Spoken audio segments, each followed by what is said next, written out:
Hey there, so this is a compilation of what Rue and I have been working on, and this covers about his first 5 or so days with me. And I have it all on double speed just for the sake of saving some time. So this is our very first session, and I usually like to start these by just seeing if I can get some offered eye contact. So I'm going to wait for him to check in with me, and then I'm going to mark and give him a treat. And when I say that, I'm going to be using the marker word yes, so Y-E-S.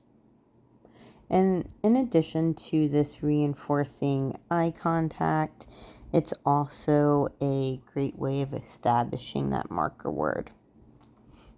Now, in addition to the eye contact, I also want him to have 4 feet on the floor and to be completely silent. So I'm not going to mark and treat if he's whining or barking or jumping on me, only if he's just checking in.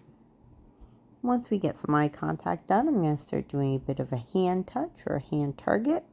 So you can see I'm going to put my open palm out.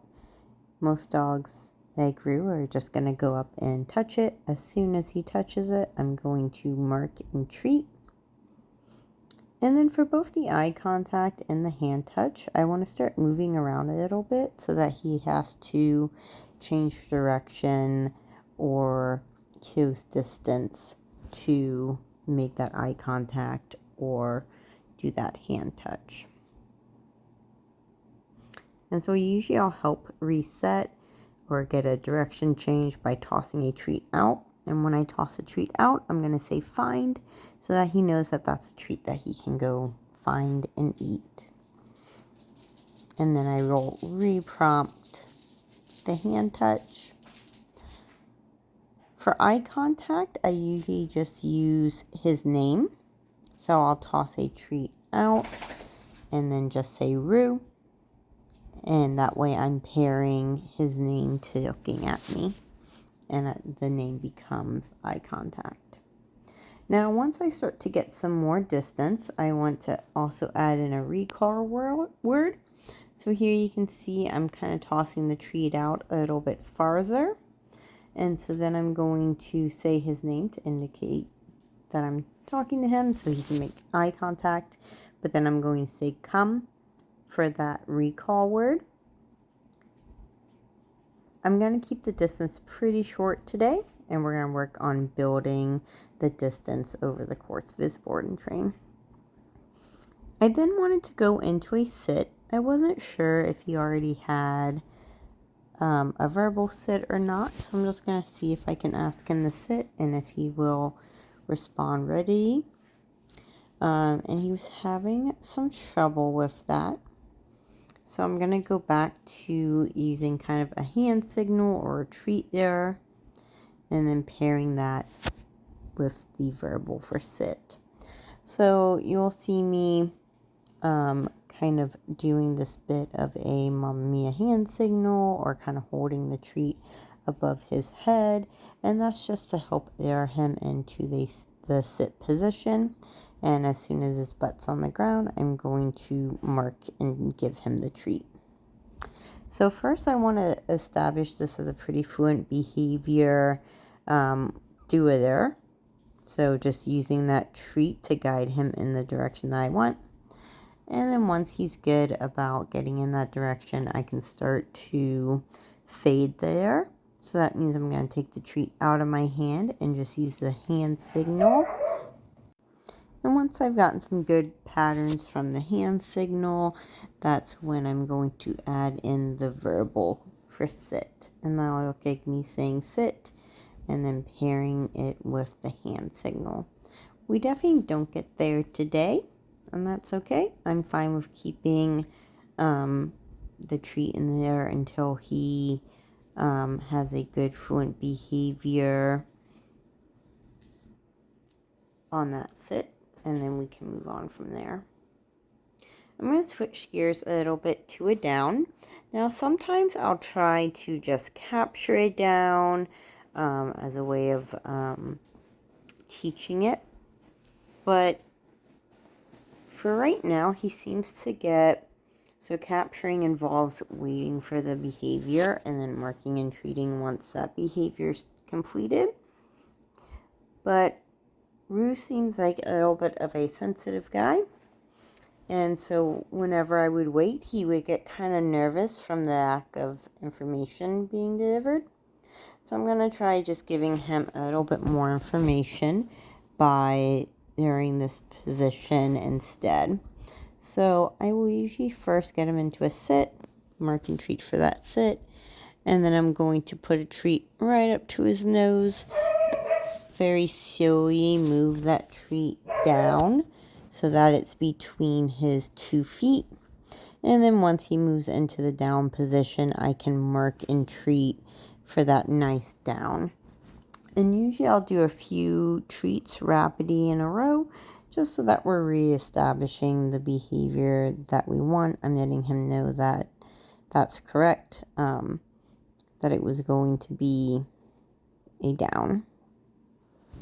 So just like with the sit, I want to repeat this a number of times with a treat. And once it's a nice fluid behavior, I'll go ahead and fade the treat there so that then I can start just using a hand signal. Now it takes a bit longer to fade the hand signal when it comes to a down because I'm going to have to also start to bring the hand signal up. So it can take a little bit longer to get a nice fluid hand signal, and then I would add in the verbal. We definitely don't get there today. We're only going to get to using there, but that's okay. That's definitely something we will continue to work on. Something else I kind of want to point out. So you can see Rue was able to get into a sit pretty easy earlier, but now he's having trouble just getting into a sit. And looking back now, so I probably didn't think much of it this day, since it was our first day. I was probably chalking it up to him not really knowing what was going on and not really knowing me and just feeling weird about the whole situation. But now I know that he really only has a few good sits in him, and then he starts to kind of fatigue from them. And I think this could be a physical fatiguing. A lot of puppies, especially as they're growing and, you know, their muscles are developing and their joints are closing, a lot of them can fatigue quickly. And sitting can be kind of one of those tiring behaviors. So oftentimes I'm only going to do sits until he's fatigued, and then I'm going to stop that. And he has a pretty good tendency to just be resistant to sitting when he gets fatigued. But other signs would be like if he started to get more of a soppy kind of puppy sit. It's called a puppy sit for a reason because all puppies do it when they sit too much.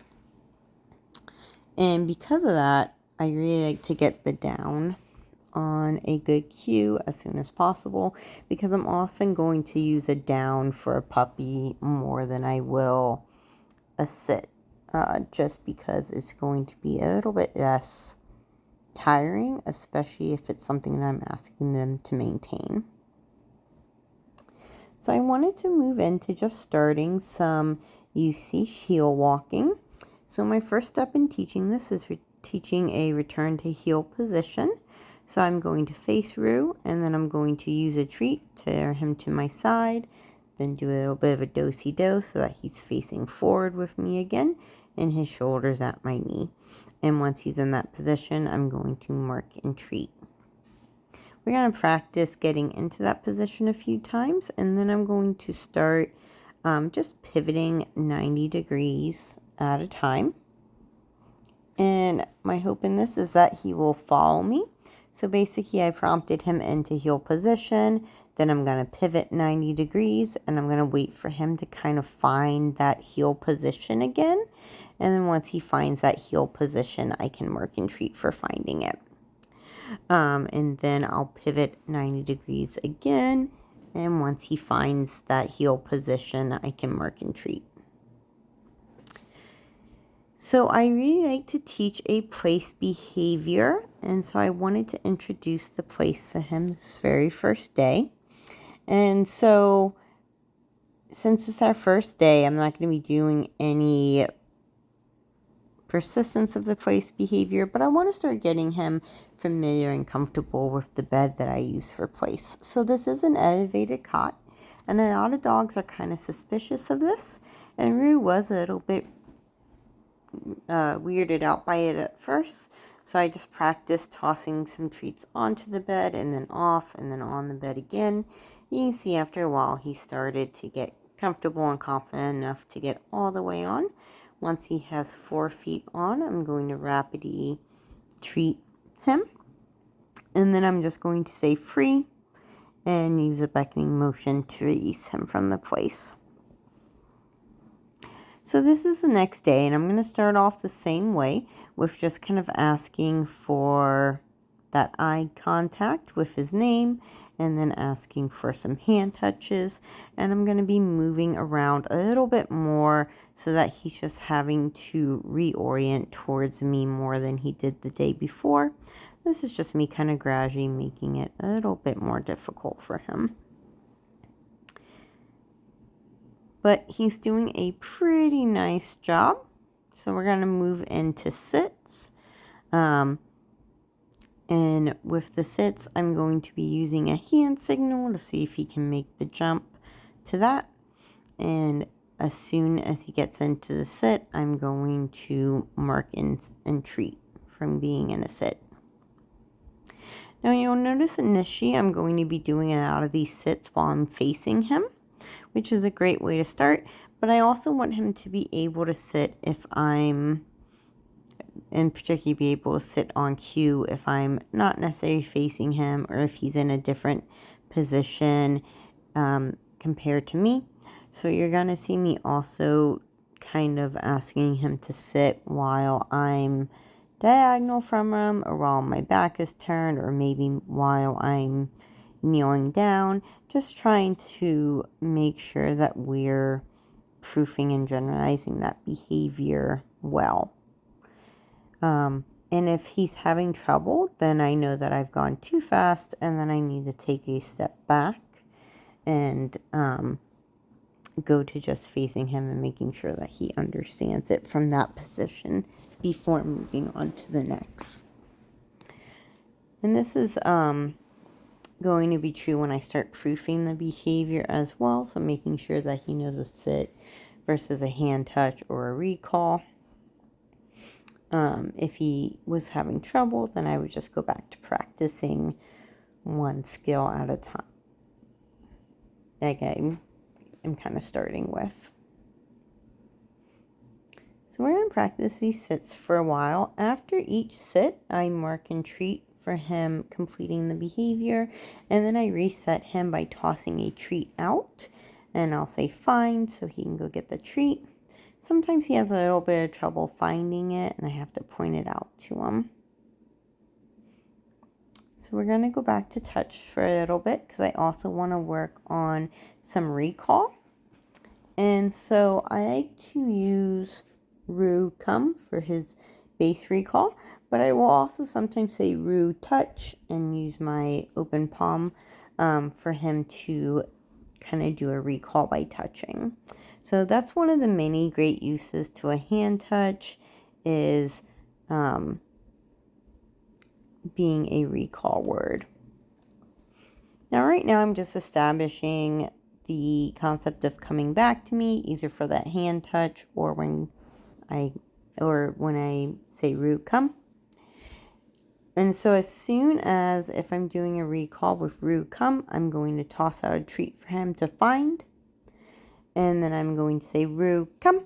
As soon as he starts coming back, I'm going to start doing happy talk and praising him all the way back until he gets to me, and then I can give him some rapid treats. But once we get some good practice in for that recall, I'm going to also start asking him for sits or touches once he recalls. And eventually I'll even start doing a bit of a collar grab. I did a little bit of an off there. That's something that we'll talk about more when we talk about jumping. But I'm going to go into a down because this was really hard for him yesterday. And I want to make sure that we get in some good practice with it today so that we can make some progress with it.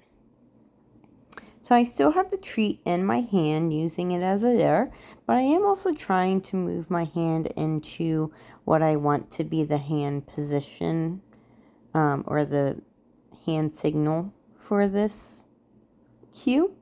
And that's usually going to be my index finger pointed down. And so I'm going to have the treat in my hand, but also have my index finger pointed down. And as soon as he gets into the down, I can mark, give him a treat, and then I will toss out another one for him to go find. And that's mostly because right now I just want to establish the behavior and a nice fluid repetition. I don't necessarily want to add a stay or anything quite yet. And once he starts doing well, I'm going to see if I can fade that treat air and instead just use a hand signal of my pointer finger pointed down. And as soon as he gets into a down, mark and treat from my other hand. This is proving to be a pretty big jump for him, which could be because it is just me advancing and he's having trouble, or it could be because he's a bit fatigued. And now I'm more mentally fatigued. So many puppies only have a good 5 or 10 minutes in them. And so I usually try to split up the training through the day. And I'll usually basically start a training session and continue until Rue tells me that he's kind of tired. And then we'll take a break and pick up later until he says he's tired again. So since he was having some trouble with those downs, we're going to move on to something new. So here I'm going back to that finding heel position. So I had him swing in the heel position, and then I'm going to start pivoting for him to find heel position again. And once he's doing a pretty nice job of this, I'm going to add a step or two with that pivot so that I'm starting to add more distance and he's having to find heel position from that distance. So he's doing a really nice job with this, and it's just a matter of continuing to practice. Once he has the rhythm of turning around some, I'm going to start adding in a sit as well. So I'll have him follow me into heel position, mark and treat for that follow, and then ask for a sit. And that way he'll learn to sit in heel position as well. This is hard initially because he's still kind of figuring out what sit means in different contexts. I'm going to do just a little bit of an attention focus game here. This is called Zen Dog. And so I have treats in either hand. And the objective is that he's going to look between both hands. If he starts jumping for one, I'm just going to say whoops and shut my hand. And I'm going to wait for him to settle a little bit and focus up to me.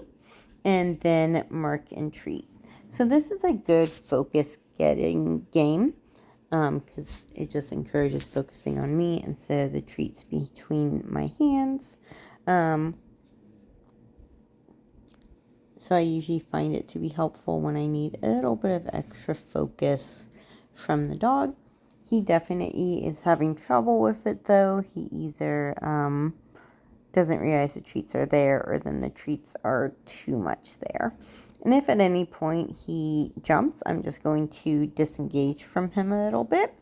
And if his jumping gets really persistent, or if he starts mouthing, I'll even separate myself by going behind one of the doors just for 3 or 5 seconds and then coming back out and seeing if he wants to engage without jumping or mouthing. We're typically just doing that little bit of a turn away from him is enough to get some disengagement. And then once he's able to offer a better choice, like sitting, I can mark and treat for that choice.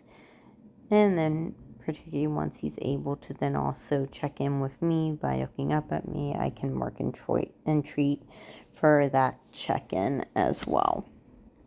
So we're going to practice this for a while just to see if it gets easier for him, if he starts to be able to quickly focus on me whenever I'm in this position. And then we're going to switch to a little bit of play. So play is really important for our puppies, and I will often use it as a way of just teaching some good behavior as well. Today we're going to be working on some jazz up and settle. So the concept is that I'm going to use a tug toy to get him a little bit jazzed up, and then I'm going to stop and wait for him to stop, and that's going to be the settle. And then once he has settled, the reinforcer is getting to play again.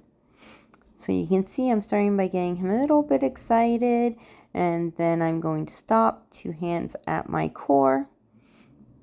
And I'm going to wait for him to not be jumping. I would prefer if he sits, but in the beginning, if he's having some trouble sitting, I'll just take not jumping and looking at me, and then I will mark and reinforce by playing with the toy.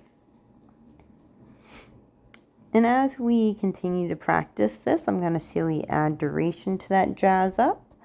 And I might add some duration to this or raise criteria with the settle by asking for a sit. Now, the objective of this isn't to, like, quote unquote, win the game of tug. Just the opposite. There will be times when I at him kind of quote unquote win. So I'll tell him get it and let him go chase the toy, or I'll just let him kind of win the game of tug and then get to shake it around a bit. Because if we're always being the ones ending up with the toy, it's going to basically deter our dogs from playing with us. They need to occasionally have the reinforcement of taking the toy if they're going to keep playing with us. So instead, my objective with Jazz Up and Settle is teaching the dog to self-modulate and to kind of mimic our energy. So if we're getting jazzed up and playing with them, they can get jazzed up, and then when we put our hands to our core, it's time to settle, and we can and he'll learn to go into a sit. So switching gears a bit later, we're going to do a session of place. And so my first step is just to prompt him onto place, the place bed, mark and treat for getting on there, and then I'm going to release with a free and a beckoning motion, and I'll toss a treat out. So I'm also going to start putting this on a verbal cue. I usually just say place. So I'm going to say place, point at the place bed. Once he gets on it, I'll mark and treat. And then I'll say free and do a little bit of a beckoning motion, and then toss a treat off to indicate that he can move off the bed. So now that we've done some work with just establishing the cues of place and free and kind of setting up those parameters of it, I want to start working on building duration and distance and distractions while he's on his place bed. So place is actually going to be kind of 2 behaviors in one. The first part is just getting onto the bed, being able to get onto place. And then the next part is being able to settle on there and remain on place while things are going on around you. And in that case, it kind of becomes an implied stay. And with this implied stay, we're going to teach it kind of like with any other stay. So we're going to gradually increase duration, distance, and distractions. And whenever one criteria increases, the others are going to decrease. And usually when we do a traditional stay, we want the dog to be in a certain position. My rule for this implied stay is just that he has to have 4 feet on the bed. Though I would like him to get into a nice settle down, as long as he doesn't remove himself from the bed, he's kind of completing the behavior. So what I like to do to help me kind of follow a good systematic increase of criteria is I'll put on a recording of Karen Overall's relaxation protocol, and I'll just follow each step. Between each step, I'm going to drop some treats for him, and then do the next step, drop some more treats. If he does hop off before I've cued him to, I'll just say whoops and see if he can get back on, and then just continue from there. And then once the recording for the day is done, I will say free and do that beckoning motion to indicate that he can get off again. Now I'll send you the same link to the recording so that y'all can kind of see what it sounds like. But basically it's really increasing those criteria. So usually it starts with day 1 with just increasing duration. And then it'll start to add in some distance by stepping back or to the side. And then I'll add in some distractions like zapping or running. And then it kind of goes through the whole thing. It's about 10 minutes or so long. And then it gets split into day 2, 3, and so on. So that there's about 14 days in all. Now I will, even though they say they're days, these are kind of go at your own pace days.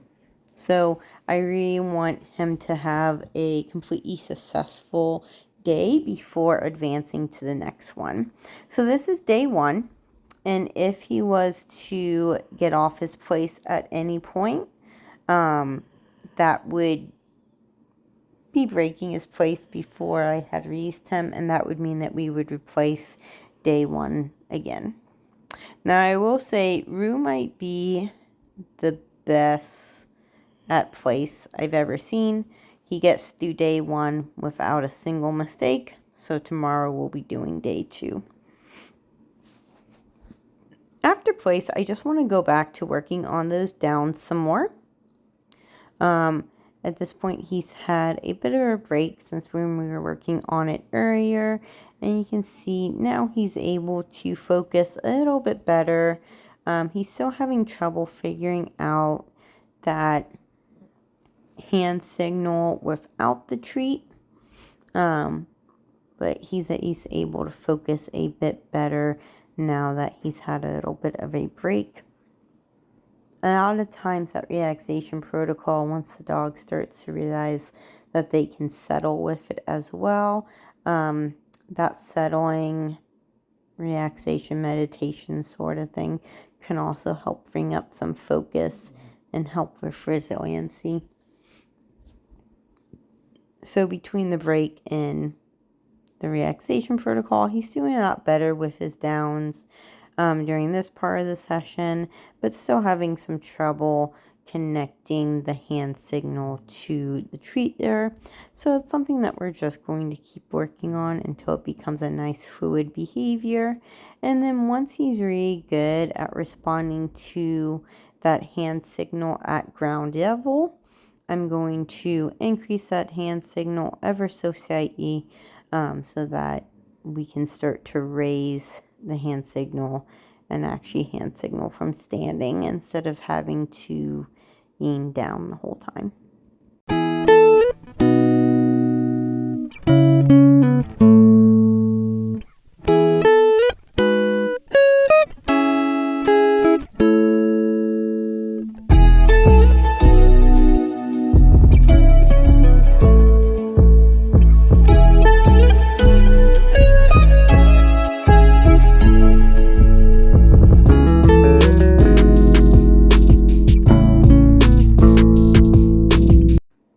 So the next day, I'm just going to start with some nice eye contact and check-ins.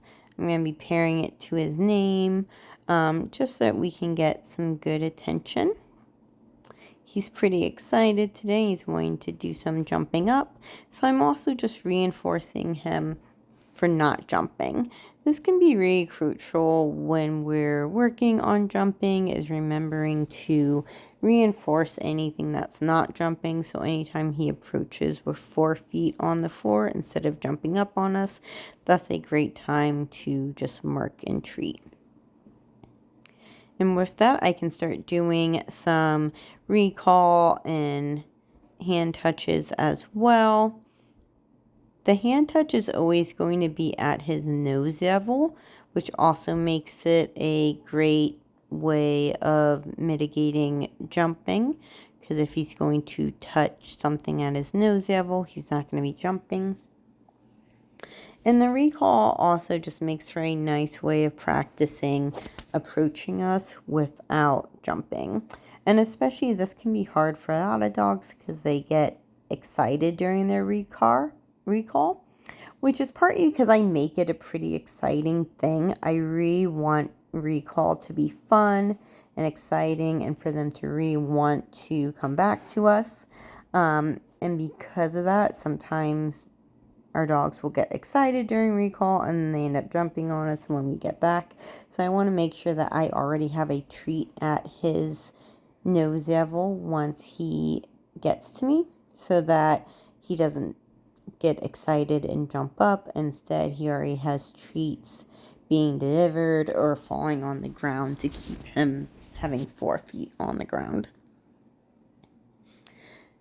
So in addition to kind of practicing recall, these are just some other ways to practice and reinforce having 4 feet on the floor.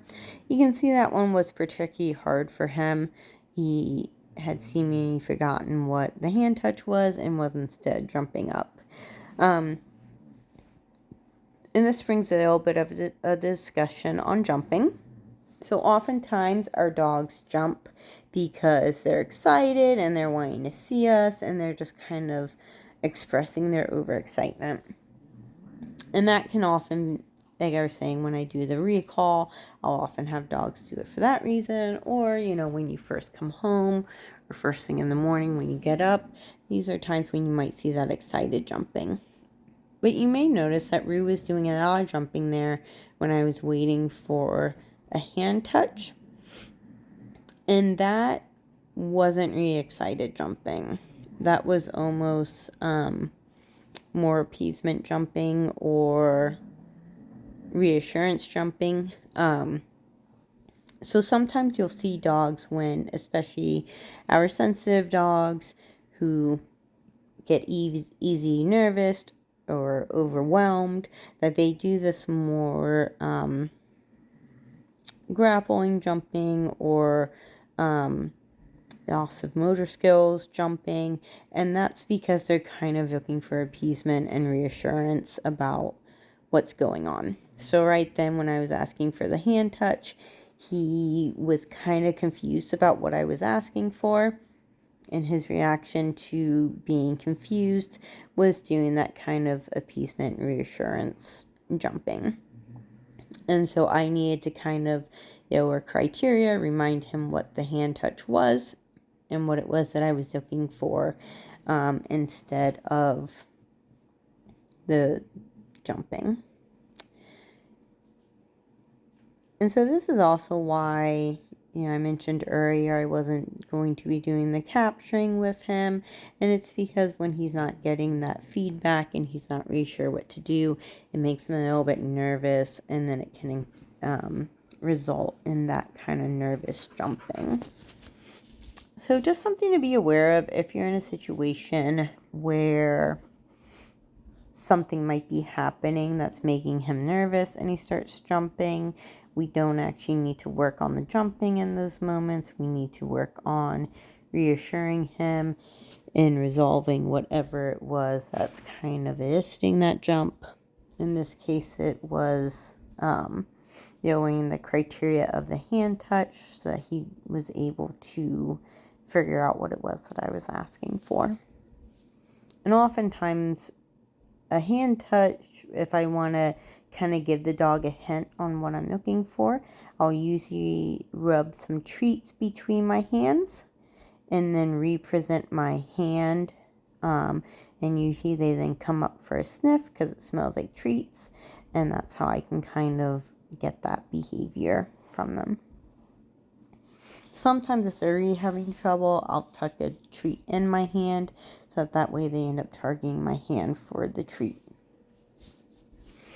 So here I'm wanting to work on some downs, but you can see Rue is kind of getting distracted by all the toys spewed around, and that's okay. This is a good way of introducing some sight distractions to our training sessions.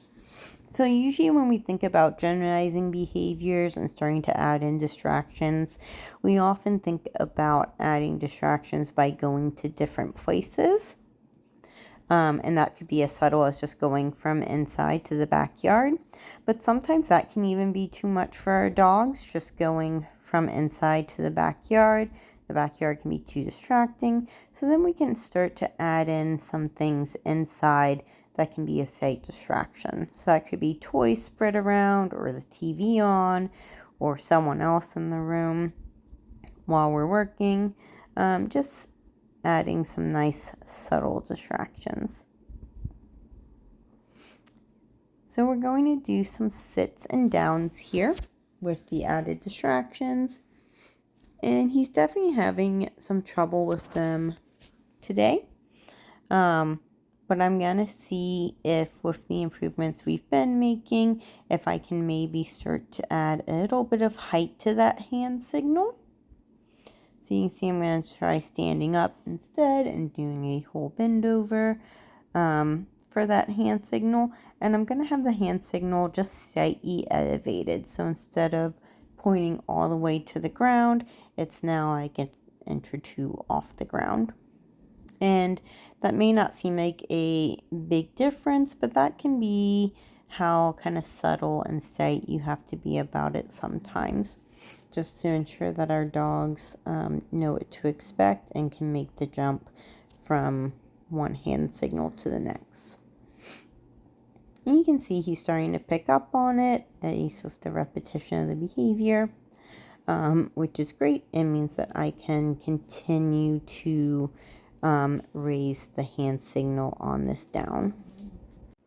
Now you'll notice here that he starts to get a little more sporadic about responding to that hand signal, and that's more just because he's getting to the end of his bandwidth for this session, and we kind of need to take a break before going back and doing some more training. And so a lot of times when he gets to this point, I might first try lowering criteria, so going back a step, and then if that doesn't work, I will usually end up just kind of calling it because he's evidently tired from today. So we're going to take a bit of a break and then come back to work on some more of that finding heel position. So now we've been doing this for a couple of days, so I'm going to have him swing in the heel position and then start rotating. And since he's been getting really nice results from this, I'm going to pretty quickly start increasing the steps that I take between pivots, just so we can start to get a little bit more distance. This is kind of a tight area of my house, so we can only go so far before we hit a wall. And since I want to encourage him to return to heel position and to keep following this position, I don't want to make him think he's going to hit a wall. So I'm also going to start to make it a little bit harder by adding in some verbal cues. So I might ask him for a sit. You can see that was a little bit confusing for him because he's not used to sitting at my side. So I'm going to go back to using that ear and hand signal so that he can figure out what the sit at my side is. And then since I've asked him to sit, I can then prompt us to start moving again. And so I'll prompt that we're going to be moving together in heel position by saying, let's go. So that's kind of my way of saying heel, but with me. and then we can walk around a bit from there. We're going to switch gears and work on place. So I want to start again by just prompting him onto the place with the verbal cue of place, and then doing a free with a beckoning motion to get him off. And then I'm going to start the recording.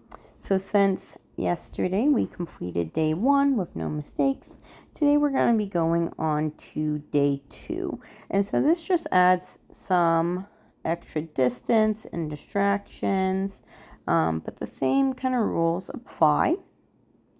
Some things that I forgot to mention yesterday while we were going over this is that, for one thing, every time I complete a task, I'm going to be dropping some treats for him, but I'm not going to mark. I'm just going to drop some treats. I might say good job, but that's because a lot of times marking can be a keep going signal almost, where the dog, it kind of gets the dog into working mode and tell them that it's time to go. And part of kind of the byproducts, side effects of this is that I want the place bed to be a nice relaxing place where he can settle. So I don't want to get him jazzed up at all by marking. And similarly, I want to keep the energy down, and I'm going to symbolize that a little bit by having the treats drop down as well. And you'll see through much of these first couple days, he still is pretty excited about it. He might occasionally get into a sit, but what I really would like to see if he could settle into a nice down. So you'll notice that when he does settle into that down the first time, I'm going to give him some extra treats right between his paws. And I will usually then start to drop those treats kind of in the position that I want him in. So that's another reason why right now I'm dropping the treats on the ground, so that way I'm kind of treating in position. And then I'm going to continue treating kind of between his paws once he's in the position that I want. So I'm going to let you watch this for a bit. I'm actually going to switch it to triple speed because you kind of know the gist of how place works. But we're just going to keep going through that recording. You'll see it's a little bit harder today. And then once it's done, I'll say free and prompt him to move off the bed.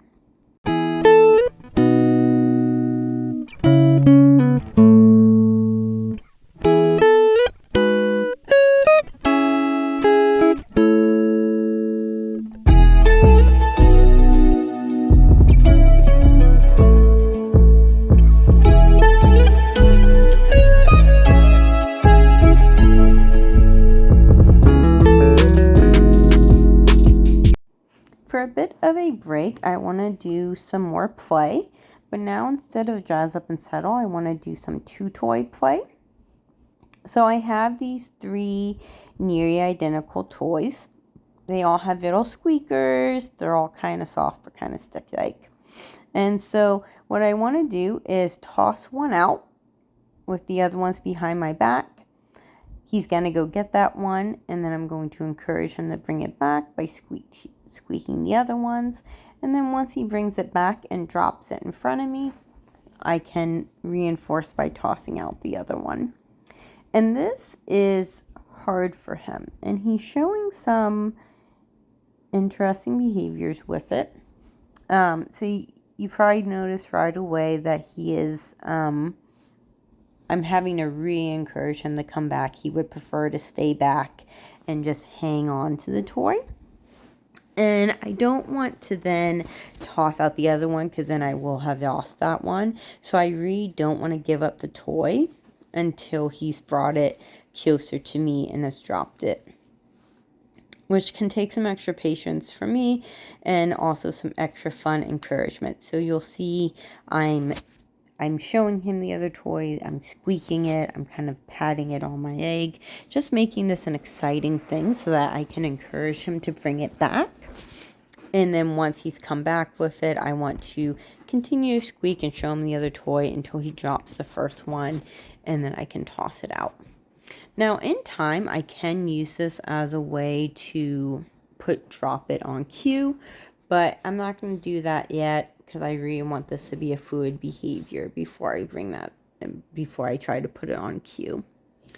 The other thing that was kind of interesting is in the very beginning of that play session, he actually took the first toy and then went and laid down with it and some other toys, which is a little, it could be nothing, but sometimes you will see that as a little bit of passive guarding, where they just lay on what it is that they want to guard, and it's just a nice subtle way of kind of guarding the toys. So being able, as just a precaution, we're going to be spending a lot of time working on trading toys. So we're going to switch gears here though and just work on some recall. So I've backed up the camera because I want to see if we can get some more distance. So far we've been keeping it kind of close to this one area. So now I'm opening up to my kitchen as well. And we're just going to work on getting some distance to that recall. So I'm going to toss a treat out, tell him find, and then I'm going to call him back with a Rue come or a Rue touch. As soon as he starts coming back, I'm going to give him some happy praise of encouragement. And then once he gets to me, I want to treat him at nose level.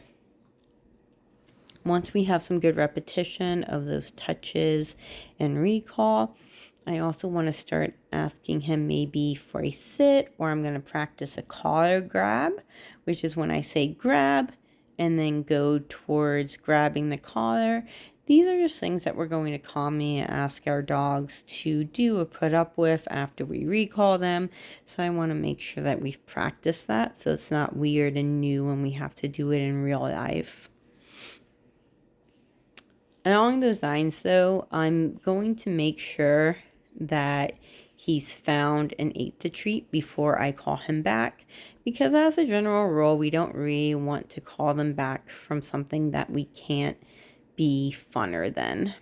And so right now the treat that I'm having him find is a little bit of a distraction for him to move away from, but also since he's already eaten it and then I'm calling him back to me, he's being able to get a treat for coming back from a distraction that's already been consumed. I want to just work on some general cues in a slightly different area of the house. So you can see we're not too far from where we've been, but it just allows for a little bit more space and kind of a different place to work on these cues. So I'm going to start with some usage walking, and by that I mean that following heel position. And I also want to practice some sits in heel position. Now you might notice, or I'm not sure how much you can tell, but my floor is really slippery and I'm only ever going to ask him to sit on a mat. He all around kind of needed a break after that. So we took a bit of a break and then came back to work on some place. So today, since he did really well with day 2, we're going to start the same way of just prompting on and off. And then we're going to move on to day 3 of this relaxation protocol.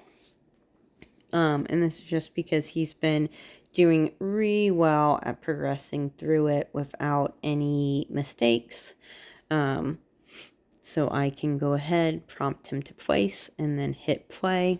And then we can start going through. And so you'll notice that typically the recording starts with just a little bit of duration and then kind of moves up to some distance and distractions. So what I really want to point out about today though when he does it is from the beginning you may have noticed he was sitting on the place, and now he actually is in a nice relaxed down. So not only is he in a down, but he's rolled onto his side. He's rolled onto his hip, kind of rolled onto his side.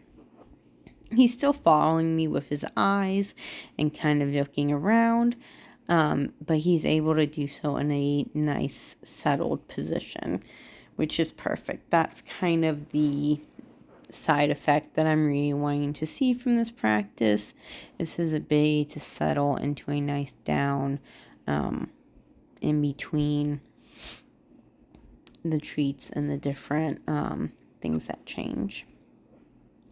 So I'm going to let you watch this on triple speed just so you can see all the different weird things it makes me do in between treating him.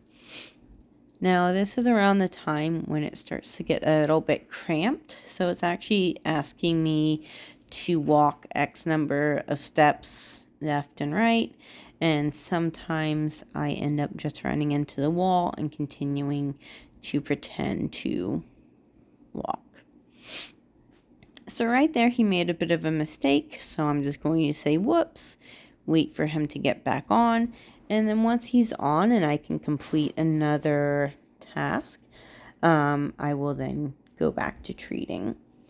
And so my goal is that he only gets treated for continuing to be on.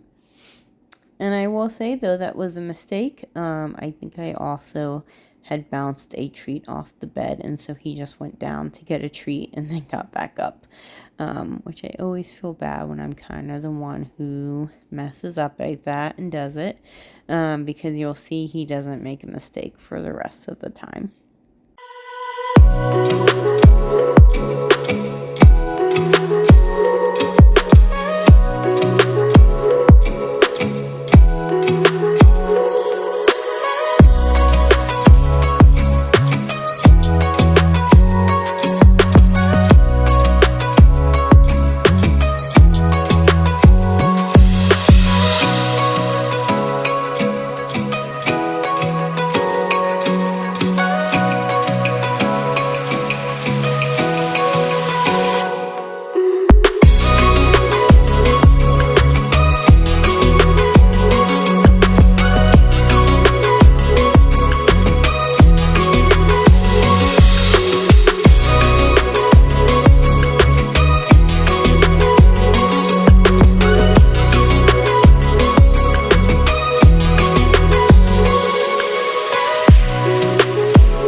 I then want to go back to working on that down, and you can see I have the hand signal ever so slightly elevated, just seeing if we can continue to work at that point or if he's going to get a little bit distracted and try to move away.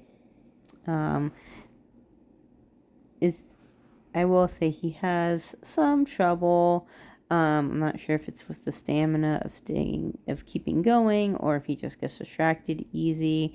Either way, both are pretty common for puppies his age.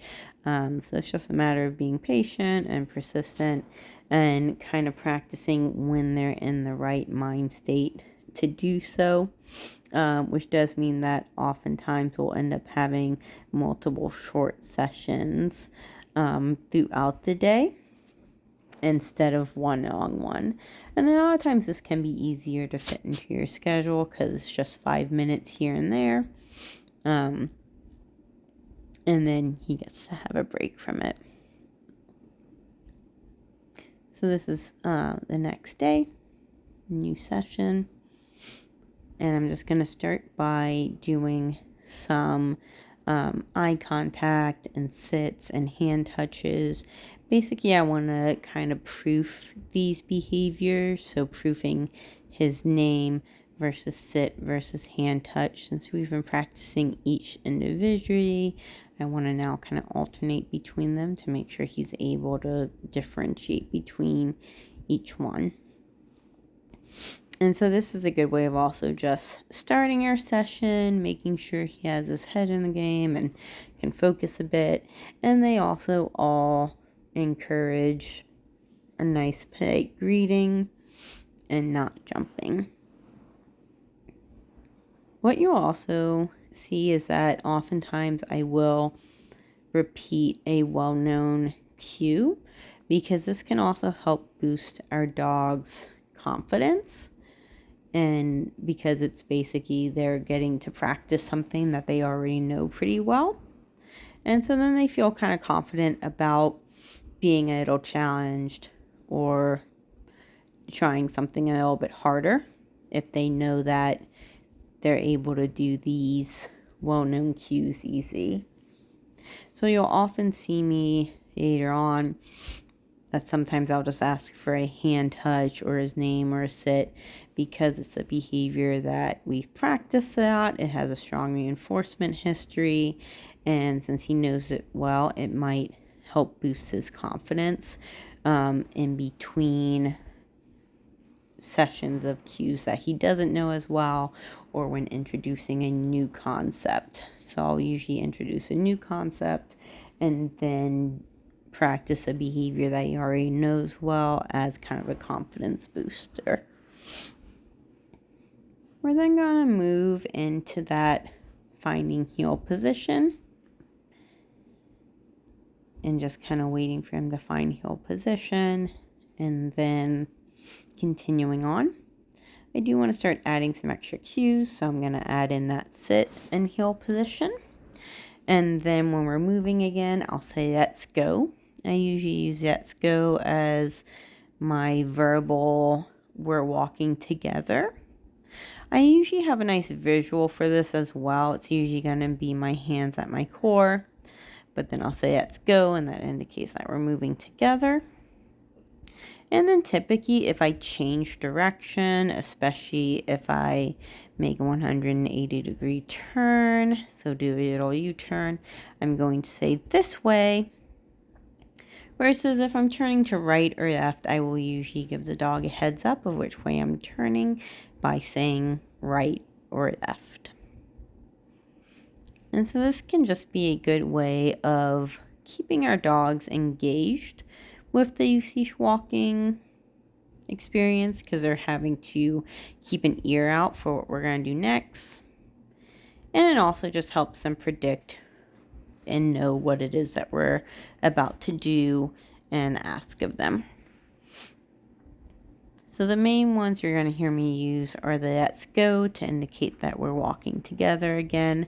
I'll also do that during a walk if my dog has stopped to sniff something and I'm kind of done with the sniffing part and ready to go. I'll say let's go to prompt movement forward again, which is why I usually add it in after that sit. And then I will usually say this way to indicate that we are turning around. And that'll even be if I am doing kind of an emergency U-turn. I'll use that this way. What's really nice is in the course of this session, he gets a lot better about responding to that sit and heel position. I had to have been using a hand signal to have him do a sit and heel position here. But now I can just put it on a verbal sit and he sits in heel position. So huge improvement on that.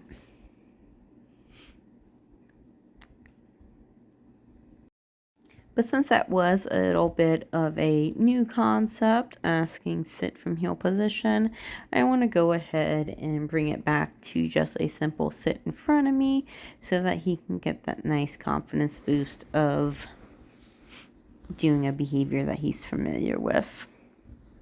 So now he's getting to practice a behavior that he just knows a little bit better, that he's practiced a bit more, and you can see he's pretty excited about it, which is perfect. We're then going to switch gears. We're working on his down and just working to continue to improve that down. I might start a new down session with a treat there or the hand signal at the ground again, just as a way of kind of getting him into the rhythm and reminding him what it is that we're doing. And then we're going to gradually start to see if we can't elevate that hand signal. You'll notice I'm also kind of trying to be in different positions because I eventually want to be standing when I'm doing this. And so this is just my way of also gradually getting taller without completely throwing out my back with having to bend over for the hand signal. I will say this can make it kind of hard for the dogs, kind of cumbersome for the dogs sometimes, because dogs can be really spatially aware, and so they're unlikely to move into you. And so if I'm kind of kneeling in front of him and he doesn't feel like he has enough space for a down, he might feel like he needs to change position. And so that's why kind of like right here where I'm kind of encouraging that down parallel to me, he has a lot more success doing that and down parallel to me. And that's likely because he feels like he has a room to actually lay down, whereas facing me while I'm kneeling, it feels like I'm blocking it out of the room and that he can't lay down. So we're then going to move on to place. And I think I did progress on to the next day, even though there was that small sip up the day before. So this one, again, might just look a little bit harder. And this day is quite a bit challenging. What this day really starts to add in is significantly increasing distance, and then increasing distance or increasing some distractions with that distance. So you can see it has me running around that distance instead of just walking it, or I'll have me clapping my hands while I'm going that distance instead of just walking it. But it's also going to start having me walk to an entrance, which is going to be off camera. So you'll see me kind of walk off camera, and that's why, because I'm going to walk towards an entrance or exit. And that is when it throws Rue, which doesn't surprise me. It throws off a lot of dogs at this step. And that's okay. As soon as he gets off the place, I'm just going to say whoops, wait for him to get back on, which even when he makes the mistake, he does earnestly and quickly want to get back on, especially once he sees me going back towards the place. Because the concern is just in using track of me, and once he knows that I'm coming back to place as well, he's happy to continue to hang out there. And that's why this is just a gradual, systematic increase of distractions. So we'll just continue to work on this day until I can make the steps to that entrance without him getting off. I am also in future videos, we're going to be practicing this place in another area of the house where it just has a little bit more space for me to move around and complete the task properly. And the door will actually be on camera as well, so you can kind of see where it is that I'm going. But he is doing really well with this. He might be one of the fastest pups to go through place. He's having some trouble with his other cues and, kind of with focus and stamina, which is very typical for a puppy his age, so not too concerning. But his place is really looking fantastic. So I'm going to have the rest of this video on triple speed just so you can kind of see us go through the rest of this place. And you see like he gets off here, and that's okay. I'm just going to come back and continue to reinforce when he's on place. And then at the end, you'll see me say free and get him off of it on cue. When he gets released on cue, he also gets treats for getting off the place. And if he gets off without being cued, there's no treats.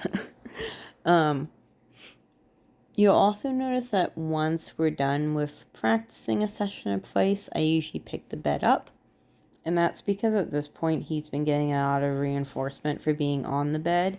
And so the bed itself is almost more of a cue for place. So as soon as he sees the bed, he jumps on, which is something that I find a lot. My dogs do it too. The place bed comes down, they jump on it because they know they're going to get reinforcement for being on it and for settling.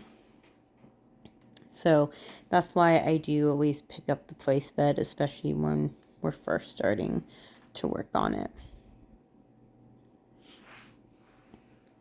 We're going to go back and work on that down just a bit more because he is having some trouble with this. And I will say he usually does better when we have short sessions, frequent short sessions to practice this in. Because he does just get kind of tired and overwhelmed by it quickly. So you're going to see me, as the course of these videos go on, you're going to see a lot of these short sessions of down. And that's just because we're really trying to advance in it. And he does best with short sessions. So all around, he's doing really well. And we're going to continue to work on expanding these skills and adding in a few more as well.